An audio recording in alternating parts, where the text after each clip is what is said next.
ছেলেবেলায় এক তীব্র আবেগ আজ বিস্ফোরিত হতে চাইছে। অল্প বয়সী মেয়ে, শ্যামবর্ণা, চিপচিপে গরম, কিন্তু মুখটা ভারী মিষ্টি। বেশ মনে আছে প্রথম যেদিন ও আমাকে দেখলো। কি গো, হাঁ করে দাঁড়িয়ে দেখছো যে বড়? বলি যাবে না দাঁড়িয়ে থাকবে এই বস সন্ধ্যেবেলা? কি মিষ্টি গলার স্বর! আমার কিশোর মনে অদ্ভুত এক দোলাচল হচ্ছিল সেদিন। আচ্ছা, কোথায় যাবে বলো তো? না মানে এখানে এরকম এ সময় কেউ তো আসে না। না মানে কি মানে করছো? হারিয়ে গেছো তো বলো। না না, আমি ঠিক যেতে পারবো। তো যাও, সাঁঝের বেলা এরকম এ জায়গায় থেকো না কো। তুমি এখানে কি করছো? আমি তো এখানেই থাকি। তোমার নামটা তো জানা হলো না। কেন গো? বলি নাম জেনে কি হবে? কেন, নাম বলতে নেই বুঝি? না গো, তোমায় চিনিও না জানিও না, তাই নামও বলবো না। সেদিন আমরা বাগান পরিচর্যার কাজ করছি, হঠাৎ দেখি বড় পেয়ারা গাছটাতে একটা মেয়ে উঠে পেয়ারা খাচ্ছে, আর আমাদের কাজ দেখে খিকখিক করে হাসছে। এই কে তুমি? নামো নামো বলছি। হাত খাওয়া পেয়ারাটা ছুঁড়ে ফেলে দিল। বলি কে গা তুমি?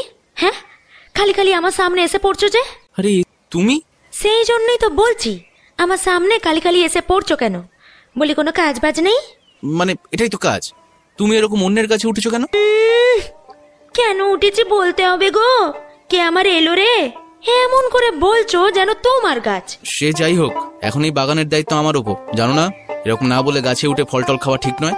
এই শোনো, আমি না এরকমই ঘুরে ঘুরে বেড়াই। নাও সরো তো, এবার যেতে দাও। একদিন ধরে দেখছি, কিন্তু তোমার নাম জানা হয়নি। কেন বলো তো? খালি খালি নাম জিজ্ঞেস করো কেন? আহা বলোই না। ঠিক আছে, কথা দিচ্ছি আর ওরকম করে ধরিয়ে দেব না। এখন বলো তো, কি নাম তোমার? সবরি। কাঁটা ঝোপে লেগে হাত কেটে গিয়েছিল। সবরই দেখি কোত্থেকে কি সব পাতা এনে ঘষে টষে লাগিয়ে দিতেই রক্ত বন্ধ হয়ে গেল। বাবা, তোমার তো অনেক গুণ দেখছি। ইস, মোটেই না। মামা বলে আমি একদম ঢ্যাঁড়স। তোমার বাবা মা নেই? না, সে কবেই মরে গেছে। ও, তুমি স্কুলে যাও না? ধুর, মামি বকে, বলে পড়াশোনা করে কি হবে লো, তার চেয়ে বাড়ির কাজ করাই ভালো। সে কি, আর তুমিও তাই? চলো তো, পৌঁছে দিচ্ছি, নইলে আবার রাস্তা হারাবে। এতদিন পর সবরীকে কেমন দেখতে হয়েছে কে জানে। আজ আর নিশ্চয়ই বেলি ফুলের মালা পরে না সে। দাঁড়াও, বেলি ফুল তুলে আনি। বেলি ফুল? হ্যাঁ, এই তো দেখো, কি সুন্দর গন্ধ।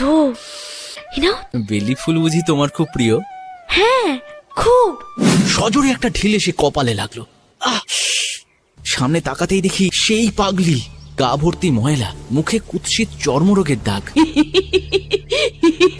কেমন লাগে দেখ। তোমাকে পাগলা গারদে না পরিচিত দেখো।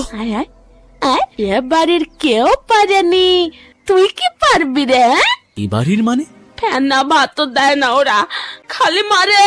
ওই বাড়ির মেয়েটাকে বিয়ে দিল, তারপর বরটা মরে গেল, সবাই মিলে তাইরা দিল। কোন মেয়ের কথা বলছো তুমি? ওদের ভাগ্নি রে, শুভর কথা বলছি রে। কি যাতা বলছো? সবু মানে কি? হারান ঘোষের ভাগ্নি সবরই? হ্যাঁ হ্যাঁ, ঠিক ঠিক, হ্যাঁ ঠিক।